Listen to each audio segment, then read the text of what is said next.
మిత్రులందరికీ స్వాగతం. సభ్య సమాజానికి తెలియాల్సిన కీలకమైన అంశం ఏంటంటే 30 లక్షల మంది నిరుద్యోగులు 13 సంవత్సరాల నుంచి ఎదురు చూసిన గ్రూప్ 1లో 563 పోస్టులు ఉన్నాయి. 563 పోస్టులలో జీవో నెంబర్ 29 వల్లనే చాలా అన్యాయం జరిగిందని పోరాటం చేస్తుంటే ఇప్పుడు సుప్రీంకోర్టు రాజ్యాంగ ధర్మాసనం తీర్పు ఇచ్చిన తర్వాత అసెంబ్లీలో సాక్షాత్ ముఖ్యమంత్రి గారు చెప్పినాక కూడా 563 పోస్టులలో 1% అంటే దాదాపు 5.63 పోస్టులు, 9% అంటే దాదాపు 56 పోస్టుల నుంచి 60 పోస్టులు.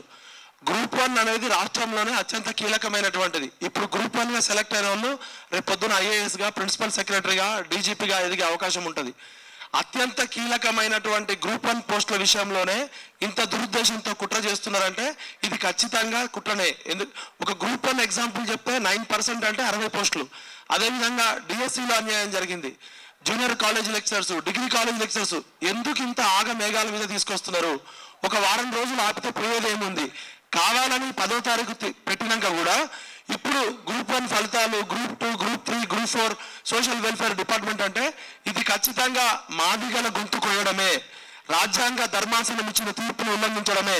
చట్ట ప్రకారం, న్యాయ ప్రకారం, ధర్మ ప్రకారం సాక్షాత్తు అసెంబ్లీలో ముఖ్యమంత్రి గారు స్వయంగా ప్రకటించారు ఖచ్చితంగా మేము ఆర్డినెన్స్ తీసుకొస్తామని చెప్పి.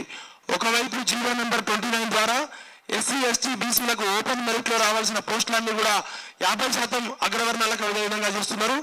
ముఖ్యంగా మాదిగ సోదరులకు ఈ ఒక్కసారి గ్రూప్ 1 కావడం అంటే ఎంత కష్టమో ఆలోచించండి. అలాంటిది 13 సంవత్సరాల తర్వాత వచ్చిన నోటిఫికేషన్ బయట చూసేటోళ్ళకి చాలా సింపుల్ అనిపిస్తుంది. 563 పోస్టులు కదా, మళ్ళీ ఎప్పుడైనా వస్తాయి కదా అని. ఒకసారి గ్రూప్ 1 పోస్టులు అయితే అది ఎక్కడి వరకు వెళ్తుంది? 30 సంవత్సరాల అధికారంలో ఉంటారు. అంటే కేవలం కొంతమంది పెత్తందారుల చేతలో వాళ్ళ యొక్క బలవంతంగా ముఖ్యమంత్రి గారు లోనవుతున్నారు. ఖచ్చితంగా ఇది మాదిగల మీద ఉక్కుపాదం మోయడమే. ఇది సామాజిక న్యాయానికి వ్యతిరేకము. మిస్టర్ రేవంత్ రెడ్డి, నీ బొంద నువ్వే తవ్వుకుంటున్నావు. మేము కలిసినప్పుడేమో అన్ని విధాలుగా న్యాయం చేస్తామని చెప్తున్నావు. ఒకవైపు వాళ్ళ ఒత్తిడికి తగ్గ ద్వంద్వ నీతి అవలంబిస్తున్నావు కాబట్టి నా గొంతు సరిగా లేదు. ఇది ఖచ్చితంగా సామాజిక న్యాయానికి విద్రోహమే. కాంగ్రెస్ పార్టీ తన బొంద తానే దోవుకుంటున్నది. ఇప్పటికైనా ముఖ్యమంత్రి రేవంత్ రెడ్డి గారు ఈ గ్రూప్ 1, గ్రూప్ 2, గ్రూప్ 3, గ్రూప్ 4 ఏదైతే ఫలితాలు ఉన్నాయో వాటిలలో సుప్రీంకోర్టు తీర్పుని పాటించాల్సిందే, న్యాయం చేయాల్సిందే.